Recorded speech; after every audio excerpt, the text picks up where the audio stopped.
Thank you very much.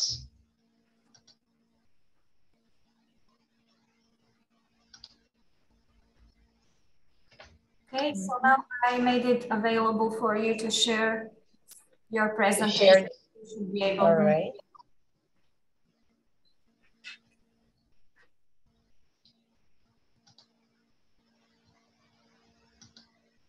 You go inside. Come on. Yes.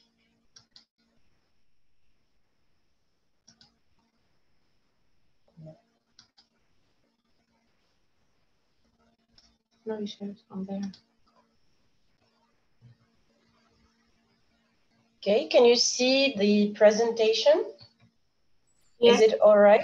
Yes. Okay. So the title of the work is Appropriating Captain Marvel through Gwen Willow Wilson's comic superhero Kamala Khan. And the topic focuses really on the tensions between culture, religion, and the supernatural. So Kamala Khan is actually inspired by Captain Marvel. And like Wilson, the teenager admires Captain Marvel and thinks of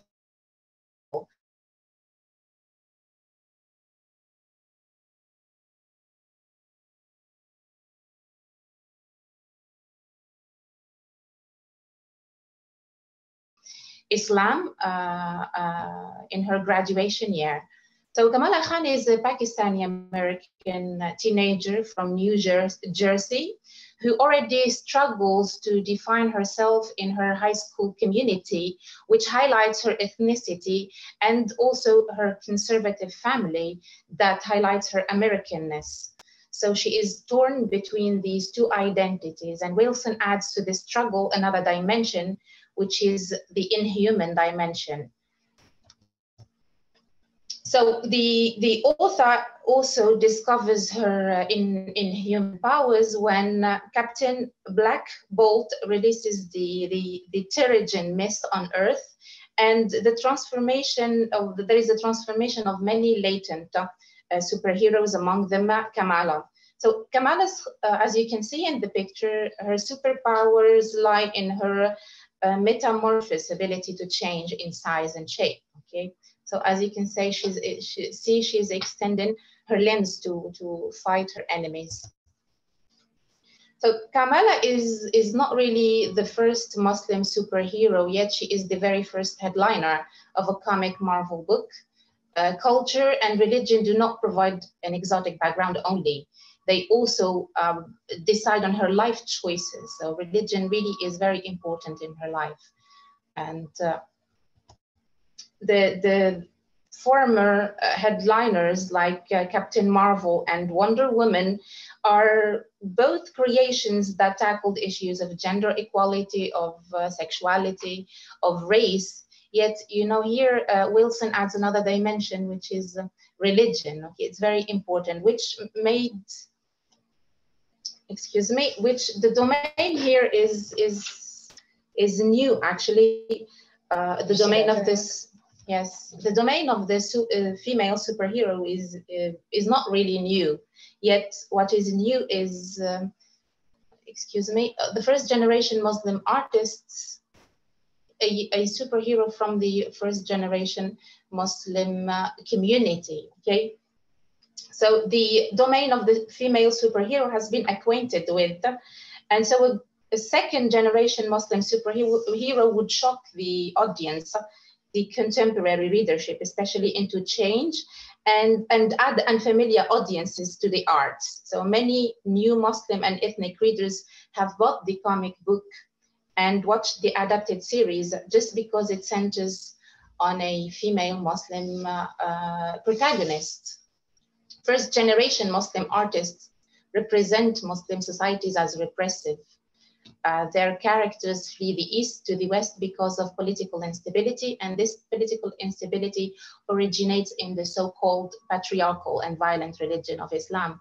So this has reinforced the Western assumptions and wrong conception about the Eastern religion, and the media has made Islam necessarily Eastern and denied the diversity of the East, actually. So it's already only violent. So the length, I'm sorry, I skipped the part. While the Orient actually is repressive, and the Occident really promises freedom. So Muslim women are made to look like they are slaves, subservient of the male dominant figure in a society. A woman is portrayed as ignorant in her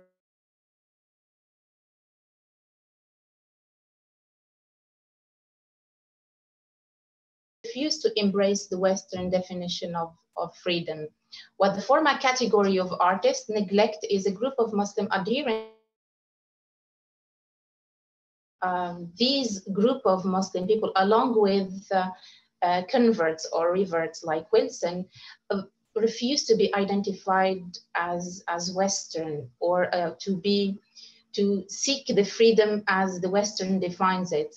So they portray an alternative representation of the modern Muslim woman who lives in the diaspora. So Kamala Khan is an embodiment of a version of Islam that is neither rejected nor romanticized. Her struggle to balance her social life, her ethnic domestic background, and her religion is far from resolved. It's not really something that is easy. The writer is not really just romanticizing Islam, and she is not really criticizing it in the way the first generation Muslim writers used to criticize it. So she represents the community, the Muslim community, with its perfect and imperfect members. Actually, one example here is Kamala Khan before actually discovering that she's a superhero in the series, because here I'm talking both about the series and the comic book. In the series, she faces the mirror and she goes to the comic convention. And before she goes, she wears the outfit of her idol. But you know, she feels like it's too tight. Although she's going behind the back of her parents, she has an inner struggle that is hers. It's personal, so it doesn't really come from our parents or society. It's something that is in us. It's part. Choice. It's part of our identity. Mm-hmm. And this is what we talked about the other time when we talked about the first generation Muslim artists. Yes. You have given me the example of Elif Shafak and how she represented the Muslim community. Yeah, in the 40 Rules of Love. Yes. Mm-hmm. And in the 40 Rules of Love, you see like it's a romanticized version of Islam, where it's westernized. She apologizes for the Islamic rules. The relationship between Rumi and Shams is almost like a relationship of love, of sexual love, rather than exactly, which is in a way apologetic, and she's trying to romanticize the Islam and trying to assimilate it to the West. Yes. And this is what we find really to bend it in a way, to make it bendable to their rules. And yes.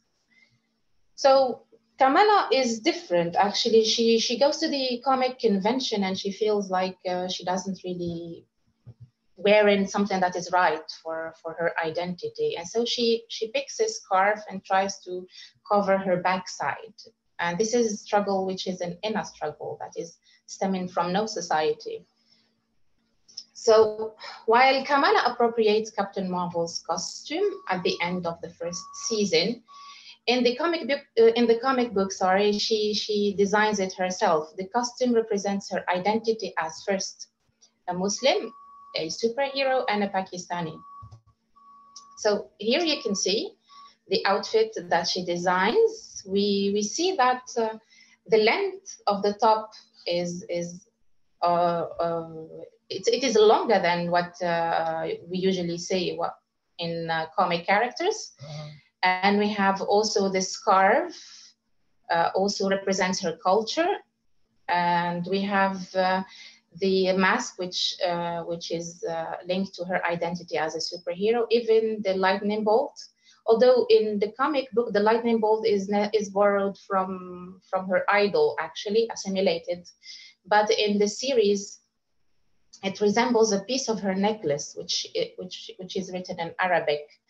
And the last fight caused that it broke, and then she sees in that shape her new identity, which is similar to the shape of the lightning bolt over here. And this that is also important. My friend will talk later about the meaning of the bracelet and the culture. I hope I'm not going fast. So again, we're talking about this apologetic discourse. Again, she is not hijabi, as you can see earlier. She's not really a hijabi, like myself, and like my friend as well. So yes. We have different. She doesn't wear the veil. Yeah, we have different looking people in our society. It doesn't mean that we all wear the hijab or the niqab. And this is what is represented in the character. She's not a hijabi, but she also has friends who are hijabi, a sister-in-law, a mother. This is not an apologetic representation, of course, of a Muslim superhero. What the author is trying to show is that Muslim women do not always wear the hijab at an early age, even when they are very good adherents of Islam. So Wilson's aim is not to romanticize Islam, it is to represent it with its perfect and imperfect members. Among these members is actually the infamous mosque shoe thief in every mosque. Of course, we all have the shoe thief. My brother never goes with his fancy shoes to the mosque. I don't think there's any man who goes to the, or woman who would go to the mosque with their fancy shoes. It's not a perfect community, of course. Sorry, I'll go back to this. So who is the mosque shoe thief? It is, there is an incident that happens in the series where Nakia wears her Versace shoes to the mosque, and at the entry of the mosque, she removes her shoes, as every Muslim adherent do.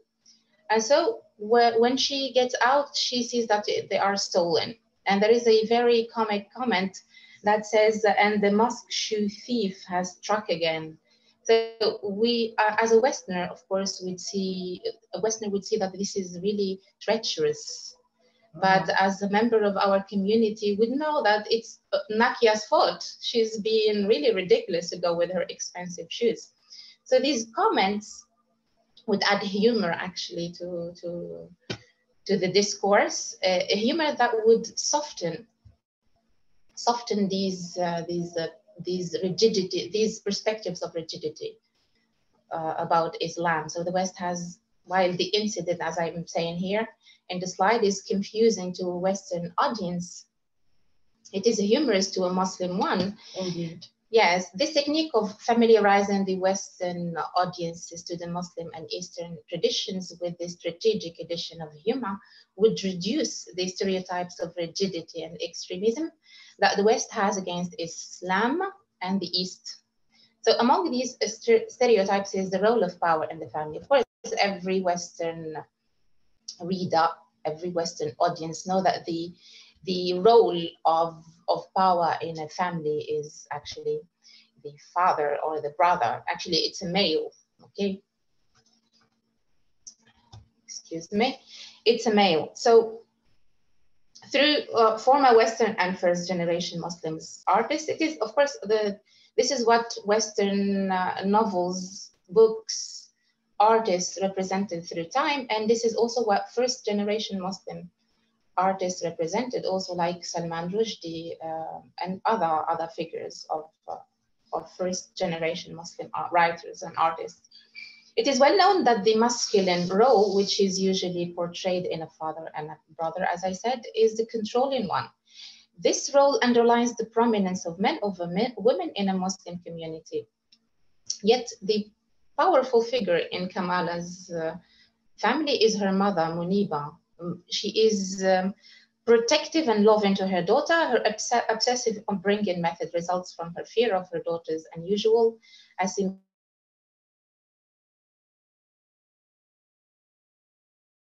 character that she develops as a teenager, which is a reclusive identity. We all had this kind of relationship with our mothers, which made us love them more, I think, than hate them. And so the father figure, the father is the pacifier in the family, and he kind of tries to make peace between his daughter and his wife, and try to satisfy both. He supports the wife in her stern decisions and offers his daughter the kind of emotional support she needs. The father's power lies in his role to provide for the family, which is the role that defines masculinity in a Muslim community. The father, as I said, also shows through another incident.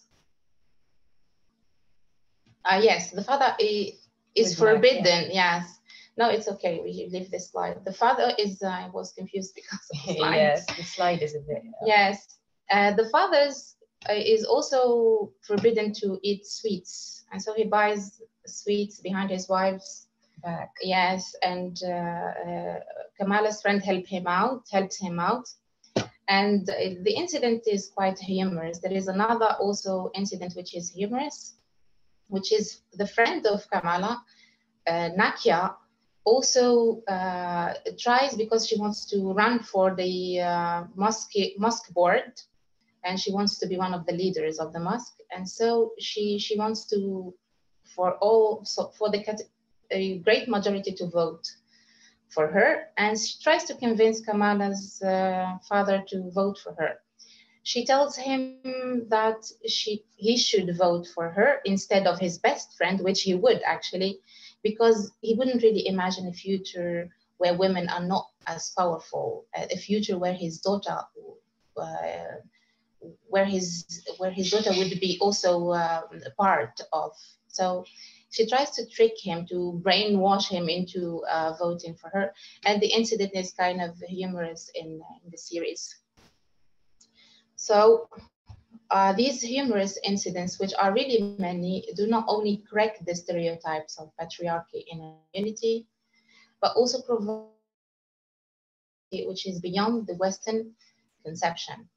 Kamala's father does not really see women as equal to men. He believes that they have a higher purpose and role that he does not only accept, but even celebrates. He tells Kamala that a man who chooses family is never alone. The father is a figure of love, actually. The brother, even Kamala's brother as well in the series and in the book, they are a figure of love, and their masculinity should be defined as to provide for the family, to make their lives easier, and not the opposite. No. Yes. So my friend would continue. Yeah, I hope that you can still see us. So this was Meriem. We forgot to introduce ourselves at first. I always do. And this is Rahil. This comic book, this very comic book, and also the adapted series, show through Nakia's run-in for the mosque board that Islam really doesn't stop women from doing the things that they want to do, and that it's not actually an extreme, or it's not actually extreme in its rules. Here, through the comic book and also through the series, they show that patriarchy is actually a cultural creation rather than a religious creation.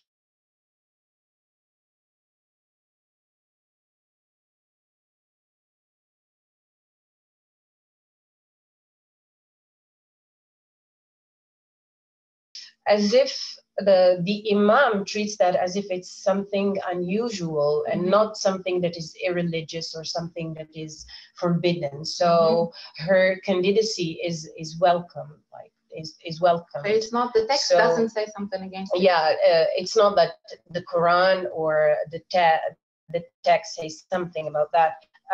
She's allowed to run the membership because she wants to do that. She wants to build her independent identity. She doesn't have inhuman powers as Kamala Khan does, but her power lies in her, let's say, in her wish to create an alternative, a future that is more free, and another definition of freedom that can be had with one's principles and religious views, because religion and having those ethics and moral views doesn't stop someone from being free. What is also special about Nakia is that she's not Pakistani. She is not colored. She is white, but she is half Turkish, half American. And Nakia herself says, I quote, she says, "My life has been too white for some people and too ethnic for others." So here, this struggle of sometimes she's being classified as American as white, sometimes like she's Turkish. So there's always this identity crisis in the middle.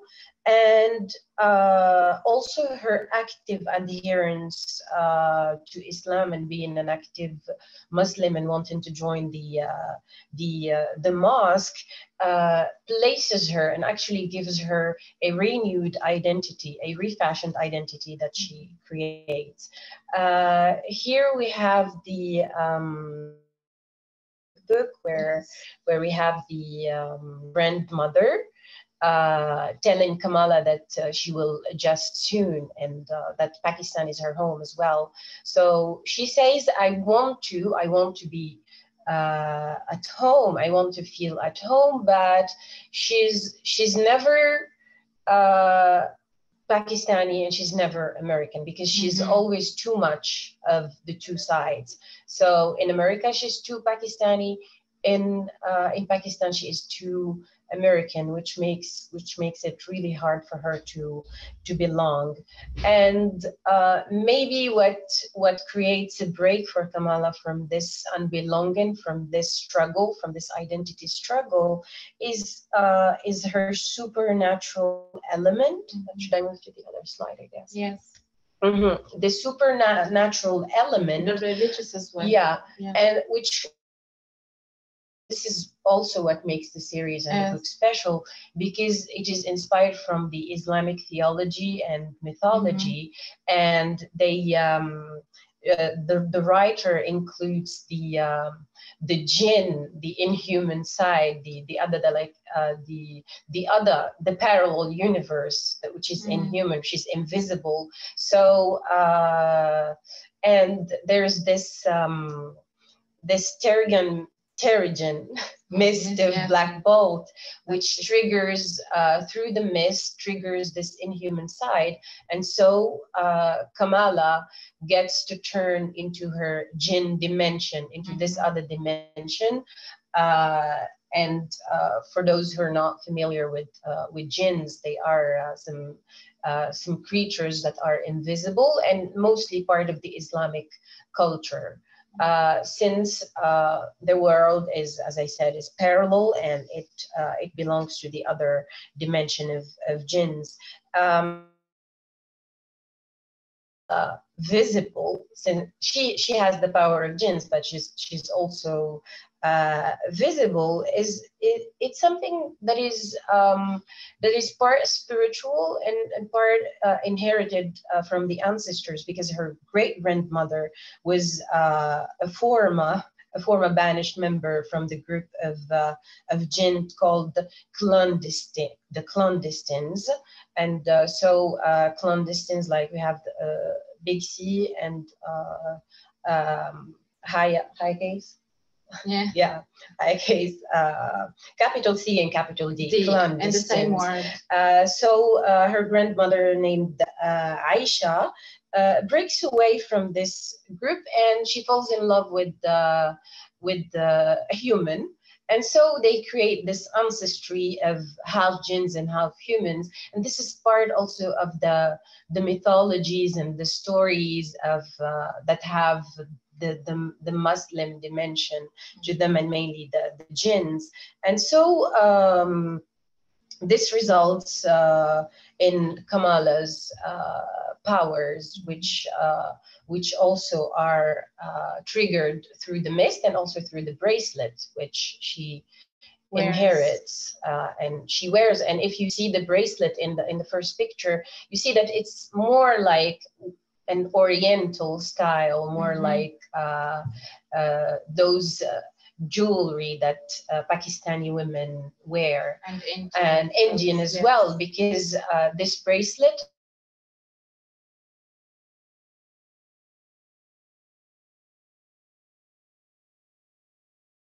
Kamala's grandparents that belonged to that era, where religion was not a variant, where people were coexisting and living peacefully with their different religions. But then we know the traumatic partition and everything that happened during that period. Yes, that was people that exchange. It was tragic and traumatic at the same time. So this bracelet plays the role of a reminder. It's a very good that she included also history, traditions, and unity. This is of really course, because still these traumatic happenings of the past play a big role in their identity, in the identity and in the writings of the diasporic writers, mostly. So it comes as a reminder of language, traditions, history, and the nationalism of India and Pakistan, and also the results of colonialism and the repercussions of it. But the good thing is that it made it, what I, sorry to interrupt you, is that this particular part of including unity and history, instead of focusing on a variant, which is religion, she goes back into unifying the whole world, which goes back from the what is detailed to the universal. So from the particular to the universal again. And that's what people really in the diaspora relate to. Actually. Yeah, she shows the variety of those diasporic experiences, and including Nakia is one example. Yes, like she's Turkish, she's half Turkish, half American. She is white, but the religion is there, the culture is there, and Nakia also has American friends, so. It's not limited just to that community. Actually, as a conclusion to this presentation, which we can really say much more about the appropriation of this superhero. This comic book and the series as well, both reconcile the Islamic mythology and the principles in the everyday life. So she brings it as a matter of fact thing, as a very light thing. It's not too traumatic. It's not tragic. It's a light representation, which doesn't apologize for one's ethnicity, for one's culture, and for the multiplicity of ideas. So we think that these requirements should be further celebrated, because they really hold an authentic view that embraces multiple unprecedented dimensions of culture, of religion, of history, politics, and they bring the comic art to new audiences, because usually we know the comic books of the Wonder Woman and Batman, Captain Marvel, all of these. Yes. Now there's this new dimension, a new hero wearing a different a more religious attire and all of that. So it shows the artistic part of Islam, and of course the ethical part, and even the political part. Exactly. All of them coexist, and so it's not as threatening, as violent. Exactly. It's more like a peaceful representation of Islam and appropriating those values that makes it look good, instead of apologizing for being Muslim or showing that women are oppressed. They show that women actually can have their own identities. They can have their own way to be. Thank you very much. Thank you for listening to us. Yes. Thank you. And now we're going to find it hard to go back. We cannot. I should click here. We cannot see ourselves. So. Yeah. And all right, there we go. Back. Here we are again. Thank you very much for your presentation. And now we are waiting. If there are any questions, so you can ask now. Yes, we are here.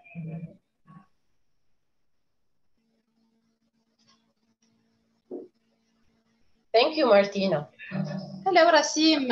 It's nice to see you. I would like to ask. Hello. Yes. Yes, Nabiha. Hi. Yes, I would like just to add that it's kind of refreshing that because since comic books had been always male-dominated or white-centric, for example, but the idea of incorporating Islamic superheroes, it was a long time ago, because I remember a DC superhero called Dr. Fate, and he is a Muslim called Khalid Mansour. So what I'm trying to understand is that these characters are always Americanized. There is always an American side to them. Why can't they be just you know, fully let's say you know, in terms of their ethnic ethnicity? Yes. I think this would be maybe the case if a writer comes from the original land, that is someone creates a comic book. But you know that Wilson is already an American, so she's representing someone she can relate to also as an American. So it depends on the artist over here. Okay, if the artist comes from the Orient originally, that is, I'm sure they would create a comic hero that is not really Americanized. But I think that what's different about Kamala is that she is the first Muslim headliner of a Marvel comic book. Okay, she's the headliner, and her identity is ethnic. Actually, even the audiences, we have to also take into consideration the audiences. We know that the Oriental audiences, they're not really familiarized with comic books. It's not really a hit here to buy a comic book. So it's something that is stemmed from the American culture itself. So it's the American, we are not really, many of my students do not know what is a comic book. Actually, they only know the adaptations of the movies of Superman, Batman, Spider-Man, but they don't really buy. They don't have this culture of buying or collecting. We don't have this culture of collecting comic books, and that's maybe why. I hope that answers your question, Nabiha. Yes, I hope you would write one, maybe. Yes, because there are some comic books like in Arabic, or like there are some Egyptian ones, but they are not famous. They're not famous. They are just locally distributed, and as my colleague said, they are not like it's not. We don't have it as it's a an culture. American habit. It's an American. It's part of the American culture. It's not part of our culture actually to buy comic books and all. So it would be good if we as teachers to include this actually in the syllabus or something. It's an interesting idea for the club. Yeah. Thank you for clarifying that. We plan actually to create one. It's still it's a project in progress. Like we will brainstorm ideas for a comic book that is collectively written by the students. Okay, then Rasim wanted to ask something. Yes. First Basim and then Fela. Hello. So while you were talking, I was just thinking about Kamala Harris. Can you hear me? Can you hear me? Yes. Yes. I was thinking about Kamala Harris and a possible relationship with this novel. I Googled it and I found illustrations with Kamala Harris with the superwoman costume and so on.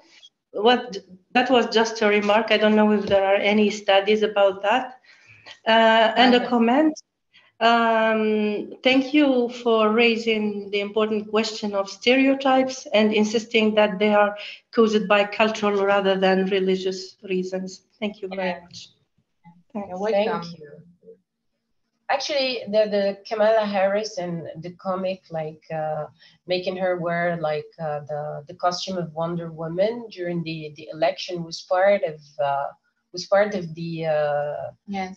plans of the election. It was like mostly the proponents of Kamala Harris that did that. But whether she has like a close relation or whether that was inspired by the comic book, no, I don't think so. I don't think Thank so. you. Yes.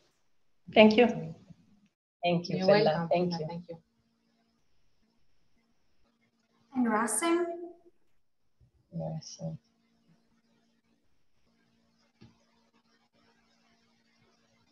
Hello, Rasim. Hi, Rasim.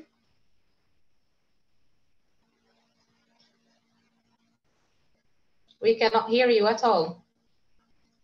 We can't hear you, Rasim.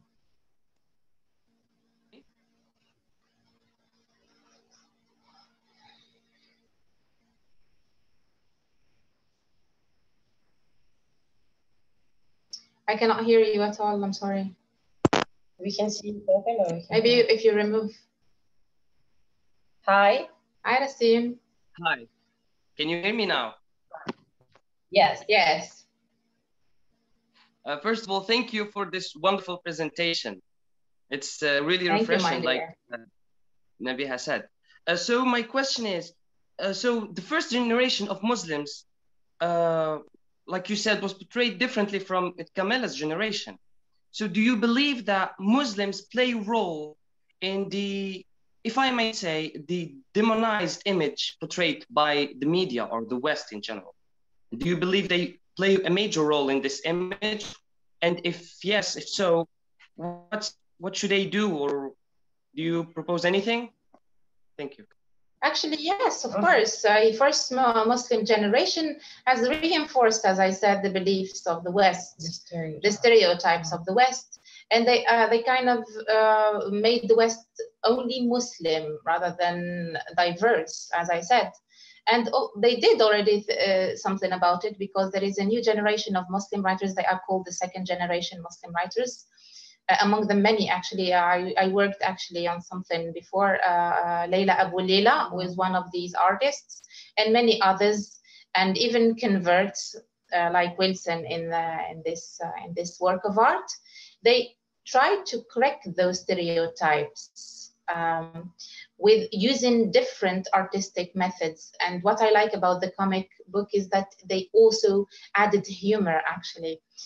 Which kind of soften those stereotypes.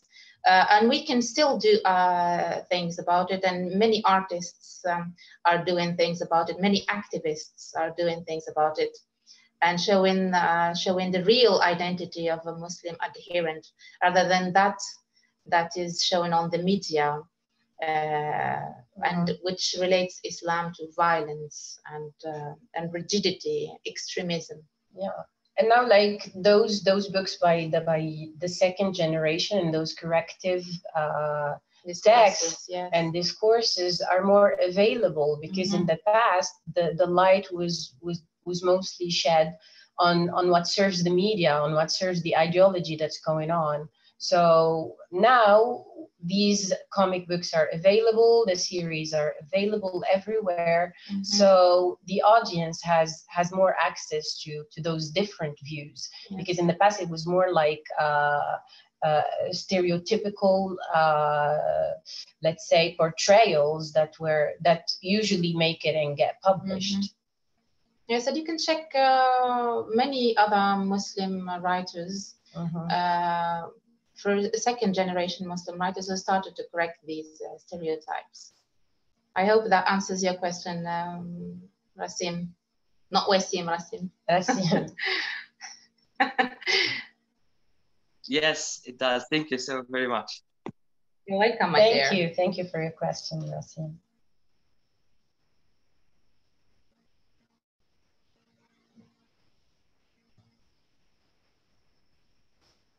I hope that answers everyone's questions. I don't know whether there are any other questions. Yeah, it looks like nobody else has any more questions. So thank you very much for your presentation and for participating in this event. Thank you very much also. Thank you for having us and for being so kind and for answering the email so fast. Thank you very much. Thank you, Martina.